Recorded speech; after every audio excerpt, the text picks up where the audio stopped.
3个小时后收拾我。跟他们跑！杀人们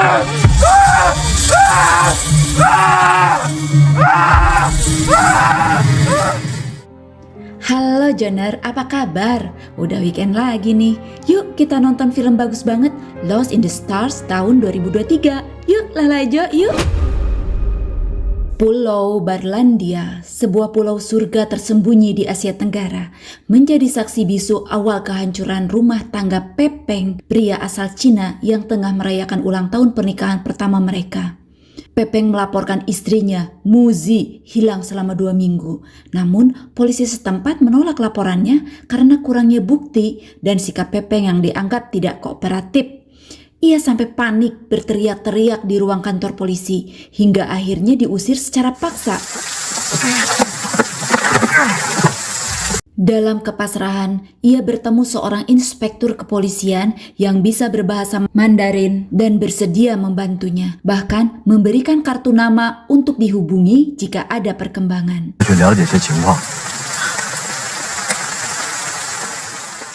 Malam itu, dalam kondisi putus asa dan mabuk, Peng bermimpi tentang istrinya. Namun, pagi harinya, ia dikejutkan oleh sosok wanita di samping tempat tidurnya.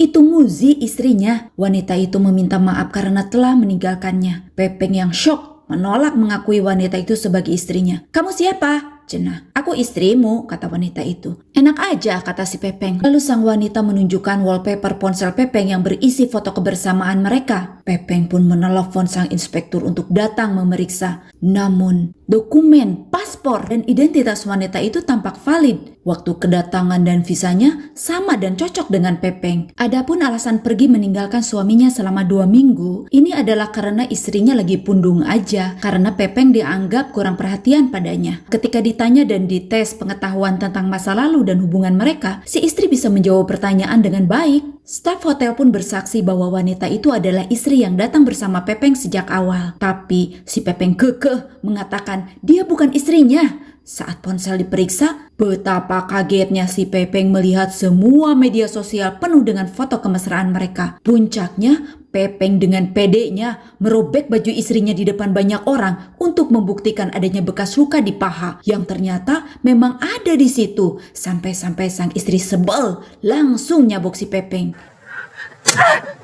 Semua orang berpikir si Pepeng sudah gila karena tidak mengenali istrinya sendiri. Sang inspektur pun menganggap laporan si Pepeng ini hanyalah lelucon belaka. Dia memperingatkan si Pepeng bahwa dia bisa saja menahannya kalau kelakuan si Pepeng seperti itu. Sang inspektur pun pergi berlalu dengan wajah kesal. Pepeng berusaha mencari saksi yang pernah melihat mereka bersama, namun gagal. Bahkan fotografer yang sebelumnya dia sewa untuk melakukan sesi foto romantis telah menghilang dari tokonya. Hingga suatu saat sedang sibuk menghubungi teman-teman Muzi untuk meminta foto Muzi yang asli sebagai bukti, dompetnya dicuri sekelompok pencopet cilik yang membawanya ke sarang preman lokal. Di sana, ia diselamatkan oleh seorang wanita cantik yang berhasil menenangkan situasi sehingga kepala copet yang termasuk fans garis keras Bang Haji menyuruh anak buah mengembalikan dompetnya.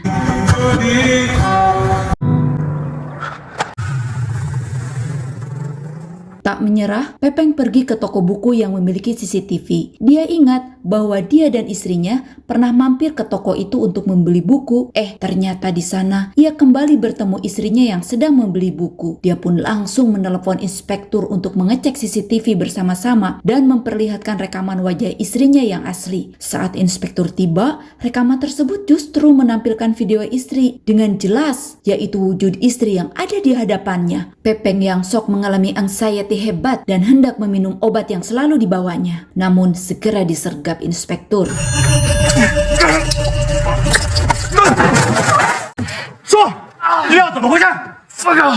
Istrinya mengklaim bahwa Pepeng memang menderita disfungsi otak akibat sering menyelam, sehingga harus selalu mengkonsumsi obat penenang karena tabiat dia jadi arogan dan mudah marah. Tapi si Pepeng meski diborgol, terus berteriak mengingkarinya. Si inspektur akhirnya marah dan kehilangan kesabaran. Dia mengatakan agar jangan menghubunginya lagi karena dia liar dengan kelakuan si Pepeng ini.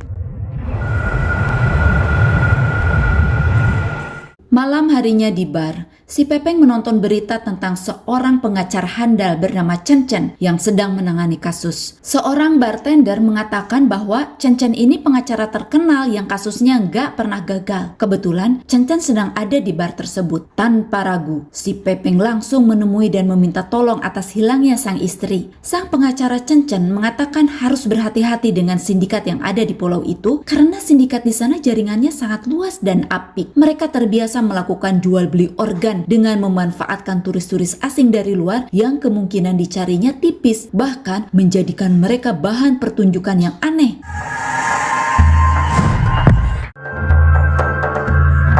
Pengacara Chen Chen menolak membantu karena tahu mereka saat ini sedang diawasi. Si Pepeng berusaha untuk mendapatkan bantuan dari Chen Chen dengan mendatangi kediamannya. Chen Chen bersedia membantu asal Pepeng mau menceritakan semuanya sejujur-jujurnya. Lalu Pepeng pun bercerita awal pertemuannya dengan Muzi istrinya saat di kelas selam. Muzi waktu itu hampir tenggelam dan dibantu oleh si Pepeng sehingga mereka jatuh cinta dan menikah dengan segera. Pepeng sangat mencintainya karena Muzi mau menerimanya meski Muzi adalah anak konglomerat dan si Pepeng hanya pemuda biasa saja. Selain itu, mereka memiliki hobi yang sama. Mereka sama-sama menyukai karya lukisan dan memiliki idola yang sama pula.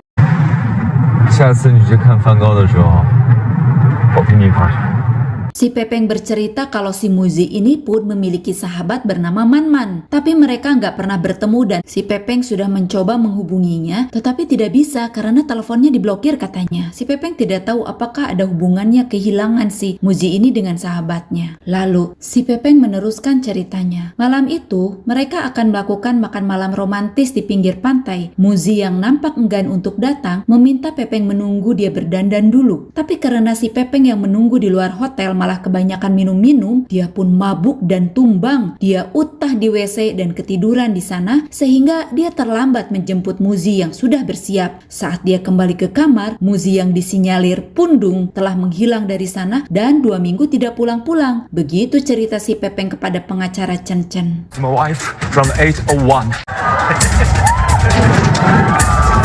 Keesokan harinya, pengacara meminta untuk melakukan pemeriksaan langsung di kamar hotel dan ditemukan fakta Muzi nggak pernah benar-benar pergi karena barang-barangnya masih utuh dan rapi. Dia nggak mungkin kabur tanpa membawa apa-apa kan? Lalu, rekaman CCTV terbukti dipalsukan dan Chen Chen mencurigai kerjasama sindikat dengan petugas hotel karena mereka tahu kelemahan si Pepeng yang selalu mengkonsumsi obat-obatan penenang dan menjadikan dasar untuk menjebaknya, menculik Muzi dan mengirimkan istri palsu yang tentunya akan membuat laporan Pepeng seolah-olah juga palsu. Sedangkan visa Pepeng tinggal beberapa hari lagi di sana. Disinyalir sindikat itu sangat terlatih dan telah berencanakan jebakan yang sempurna dengan memberikan pil tidur dan memanipulasi semua data Pepeng serta istrinya dengan menggunakan data baru yang palsu. Kok bisa? Kata Pepeng. Siapa sih yang gak suka duit? Cuman ayam yang gak suka duit. Semua bisa berjalan dengan lancar asal ada duit kan? Orang-orang itu pastinya disogok sehingga mau diperintah apapun, kata si Chen Chen. Apalagi sistem kepolisian di sini sangat lemah. Teknologi mereka jauh tertinggal 10 tahun dibanding Cina. Semua bisa diretas dengan mudah, tambahnya. Istri palsu pun diduga sudah sering berkeliaran di hotel itu dan berpura-pura menjadi istri Pepeng setelah istrinya menghilang, sehingga staf hotel menganggap dan mengenali dia sebagai istrinya.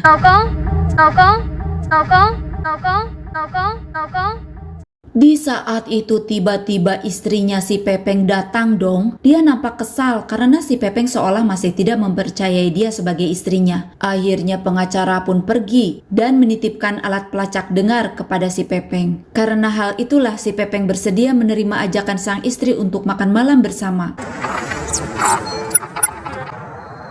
Malam itu, saat mereka makan bersama, si istri masih terus menyangkal saat si Pepeng memaksa wanita itu untuk mengakui saja kalau dia bukan Muzi istrinya dan meminta dia berterus terang apa maksud dan tujuan sebenarnya. Apa karena uang? Minta berapa? Katanya. Akhirnya makan malam itu diwarnai aksi pertengkaran hebat yang disaksikan tamu-tamu lain. Kondisi itu membuat si Pepeng dikerubuti oleh orang-orang yang membela istrinya. Mereka pun melerainya. Di hadapan orang-orang nampak seolah si Pepeng ini adalah suami jahat jahat yang gemar menyiksa istrinya. Untung datang pengacara Chen dan dia marah kepada Pepeng. Kenapa sih melakukan hal-hal seperti itu di hadapan orang-orang? Nanti bagaimana kalau kamu disalahkan? Gak apa-apa, kamu kan merekamnya, kata si Pepeng.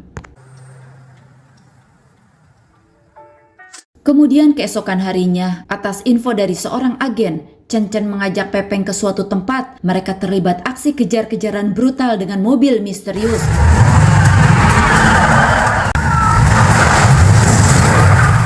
Akhirnya, mereka sampai di sebuah gedung tertutup yang dipasang garis polisi.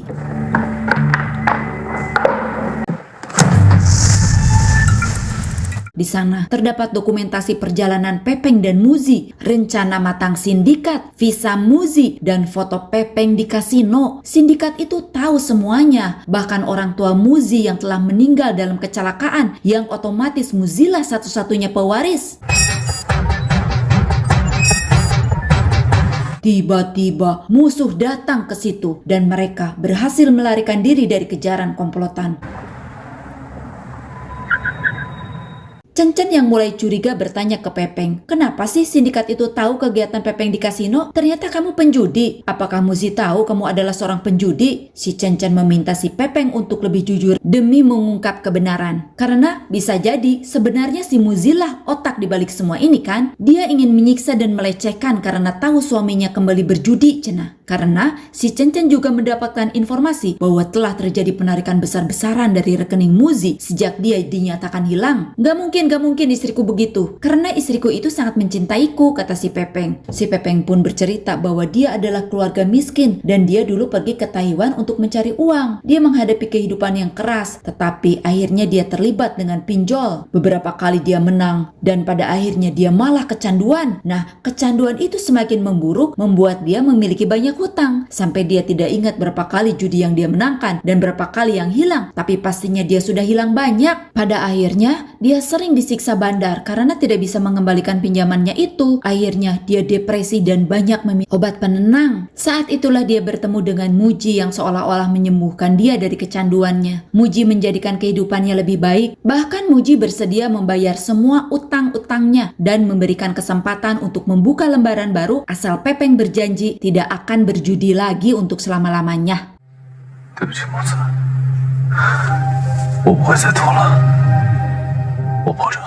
Keesokan harinya, Chen mengungkapkan bahwa selain organisasi jual beli organ, dia mengetahui adanya organisasi besar yang mengincar harta orang kaya di Asia Tenggara, yang ketika mereka sudah berhasil menghabisinya, maka seluruh harta dan propertinya akan dipindahkan ke luar negeri dan menjadi milik mereka dengan cara yang jahat. Ada juga yang menjadikan pasangan korban sebagai tersangka. Chen pun menyadari resiko yang tinggi apabila mereka tetap melawan sindikat itu. Dia menyuruh Pepeng segera pulang. Karena curiga, Muzi juga terlibat, tapi Pepeng yakin gak mungkin, cenah. Istrinya dan mertuanya sangat baik. Dia diberi kesempatan untuk memegang perusahaan orang tuanya Muzi, menjalani bisnis dengan bagus. Sehingga dengan banyaknya pengorbanan Muzi, dia yakin tidak mungkin Muzi terlibat dalam semua ini. Si Pepeng meminta Chen mempercayainya karena dia sudah merasa memberikan semua informasi yang dibutuhkan. Kemudian Chen mengajak Pepeng untuk menemui fotografer yang sebelumnya menghilang Thea. Pepeng pun lega karena bukti sudah di tangannya. Tinggal menyerahkan semua bukti ini kepada sang inspektur. Namun sesaat kemudian, mereka bertemu dengan pegawai toko peralatan selam yang menagih Pepeng yang katanya belum mengembalikan pakaian dan alat selam sewaannya. Pepeng membantahnya, dia mengatakan bahwa itu pasti salah orang. Kemudian mereka berangkat menemui inspektur untuk menyerahkan bukti foto asli. Di tengah jalan, mereka pun ribut kembali karena si Chen tetap yakin bahwa ada keterlibatan Muzi di balik semua ini. Sampai si fotografer pusing melihatnya. Di saat itulah, ada tembakan-tembakan yang mengarah kepada mereka dan mengenai si tukang foto itu yang langsung tewas di tempat seketika. Barang bukti pun berhasil diambil musuh. Mereka bersembunyi di balik mobil, lari, dikejar, dan terpaksa melompat ke sungai untuk menghindari kejaran komplotan itu. Untungnya si Pepeng selamat dan kembali ke hotel untuk berkemas dan segera pulang. Namun istrinya datang, mencegah dan bahkan mengambil obat penenang miliknya. Pepeng yang murka menghajar dan mencekik wanita itu. Namun polisi datang tepat waktu dan berhasil melumpuhkannya.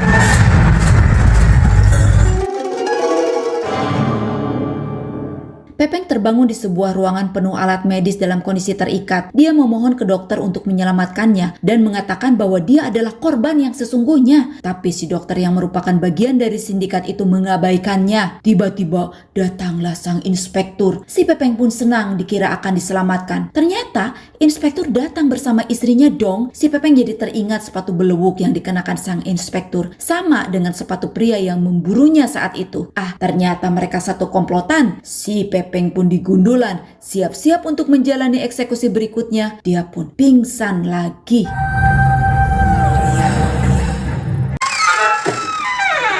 Dalam kondisi setengah sadar, Pepeng merasakan seseorang mendekat. Itu adalah perawat yang segera membuka penyamarannya. Dia adalah Cencen. Sang pengacara mendesak Pepeng untuk segera mengakui dosanya. Cencen telah menemukan bukti tak terbantahkan, dokumen penyewaan 2 set pakaian selam yang tak pernah dikembalikan ke penyedia jasa. Sekarang dia bisa membaca skenario licik Pepeng. Jadi, menurut Cencen, malam sebelum rencana makan malam romantis itu, Pepeng sengaja mempertontonkan diri di hadapan publik dalam keadaan mabuk. Padahal dia sebenarnya nggak mabuk. Itu bukan ketidaksengajaan, melainkan upaya matang untuk membangun alibi. Cencen juga menyodorkan bukti fatal lainnya, jam tangan selam milik Pepeng. Perangkat itu memiliki fitur pengingat waktu otomatis yang akan memberikan alarm saat penyelam harus segera naik ke permukaan. Riwayat penyelaman pada malam kejadian masih tercatat rapi di jam tangannya. Cencen berteriak memaksa, "Akui, di mana Muzi? Hanya dengan pengakuanmu, polisi bisa bertindak dan melindungimu dari sindikat itu. Jika tidak ditemukan sekarang, bukan hanya kau yang akan dijerat hukum, aku pun akan terseret dalam masalah besar ini. Cepat ngaku, di mana kamu sembunyikan mayat Muzi? Atau organ-organ vital kamu akan hilang semuanya," kata si Cencen.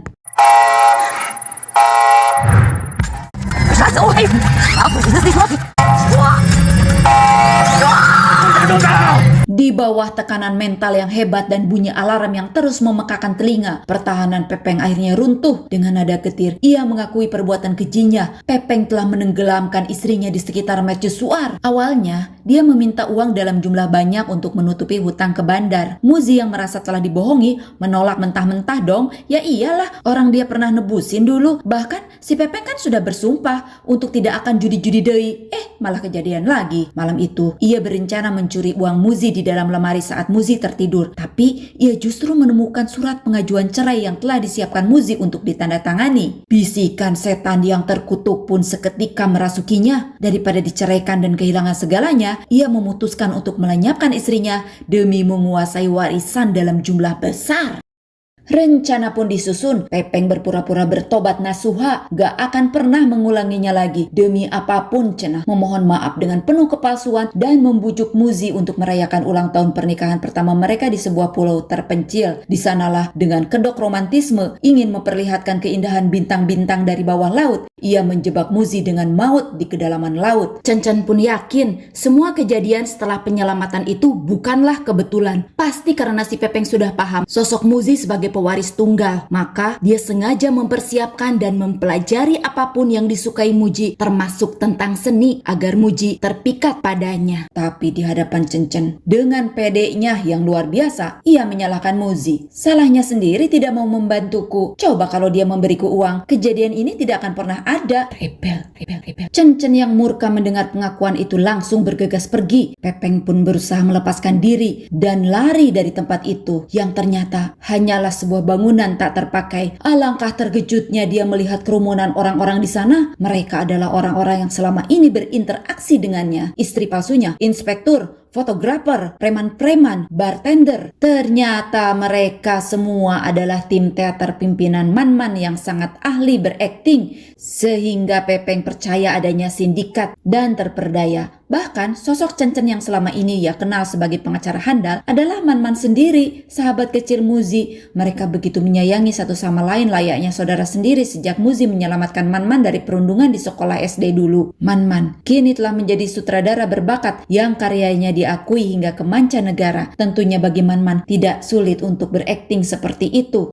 Kecurigaan Man-Man bermula ketika ia tidak bisa menghubungi sang sahabat. Dalam percakapan terakhir, Muzi mengatakan malam itu hendak pergi menyelam bersama suaminya untuk melihat indahnya bintang-bintang dari bawah laut dan akan mengabari kalau aktivitasnya sudah selesai. Namun, setelah beberapa hari tanpa kabar, Man-Man yang risau segera menyusul ke pulau itu dan menemukan fakta bahwa Muzi benar-benar hilang. Ia mencurigai suaminya yang pecandu judi sebagai pelakunya. Namun, ia harus membuat Pepeng mengakui di mana mayat istrinya disembunyikan karena ia yakin orang penjudi pastinya manipulatif, tidak akan mudah mengaku. Man-Man meminta timnya berperan sebagai tokoh-tokoh penting dan menyuap beberapa pihak agar Pepeng percaya pada skenario yang mereka buat. Hingga akhirnya pria itu mengakui. Bener juga Joner, ingat gak? Saking manipulatifnya dia sampai berakting, berteriak dengan berderai-derai air mata istrinya hilang di kantor polisi. Padahal dia yang pelaku utamanya.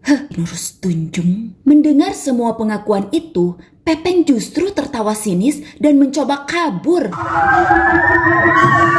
Polisi yang memang sudah mendapatkan laporan segera datang dan menangkapnya. Polisi kemudian memberitahu Man-Man bahwa jasad Muzi telah ditemukan. Betapa hancurnya hati Man-Man melihat kondisi sahabat yang dia sayangi sudah tiada dengan cara yang sangat menggenaskan. Bukaita setianan dari Man-Man lalu mendatangi Pepeng di sel penjara. Ia berkata, "Demi mengadilimu, aku terpaksa berakting dan melakukan hal-hal yang tidak aku banggakan. Kamu telah membunuh satu-satunya orang yang mencintaimu." Namun, Pepeng sama sekali tidak menunjukkan penyesalan. Ia justru membalas dengan berkata, "Kalau aku tahu dari awal, aku pasti akan membunuhmu juga." Lalu dengan kebencian dan kepedihan yang mendalam, Man-Man memberikan sesuatu kepada Pepeng yang seketika membuatnya terperanjat. Pepeng teringat kembali bagaimana ia membawa Muzi ke dalam kerangkeng besi besar di dasar laut dengan dalih menatap keindahan bintang. Tetapi dia meninggalkannya dan mengunci Muzi di dalam. Muzi yang saat itu memberi isyarat tidak bisa bernafas justru diabaikan oleh suaminya yang jahat itu. Padahal Muzi saat itu sedang berusaha memperlihatkan sesuatu. Namun Pepeng pergi begitu saja tanpa peduli. Dan tahukah Joner, benda apa itu? Ternyata itu adalah foto USG bayi mereka. Bagai disampar petir di siang bolong. Betapa hancurnya Pepeng. Dia gogoakan, menangis jadi-jadinya. Karena demi ambisinya itu, ia bukan hanya kehilangan istri baik yang mencintainya banget, tapi juga anak mereka, kekayaan, dan kebebasannya. Atas pembunuhan berencana tersebut, Pepeng dijatuhi hukuman mati. Man-Man ditahan selama 30 hari atas tuduhan kekacauan, perusakan, dan penerobosan. Sementara rekan-rekannya yang lain dideportasi dan dilarang masuk ke negara itu seumur hidup. Film pun tamat, Joner. Begitulah jika hidup serakah. Akhirnya seperti menyalakan sumbu di badan sendiri hingga hancur menjadi abu. Jika saja Pepeng menjalani pernikahannya dengan benar tanpa macam-macam, coba bayangkan punya istri cantik, mertua baik, dan anak-anak yang soleh dan sehat, kaya raya, berkelimpahan. Deui atuh hirup mah meni tidak bersyukur pisan. Makanya Joner, jauhi judi karena kata Abah Oma Irama juga judol dan judi akan membawa kehancuran cepat atau lambat. Jadi jangan sampai kita tergoda untuk melakukannya ya. Karena korbannya bukan hanya kita saja, tapi pastinya orang-orang yang kita cintai dan mencintai kita. Tapi nih, bagi yang sudah terlanjur terjerat, dengan niat baik, semoga ada jalan keluar. Bertobat sebelum terlambat, demi mendapat kehidupan yang lebih baik di dunia dan akhirat. Demikian Joner, sampai jumpa lagi di alur cerita berikutnya. Dadah!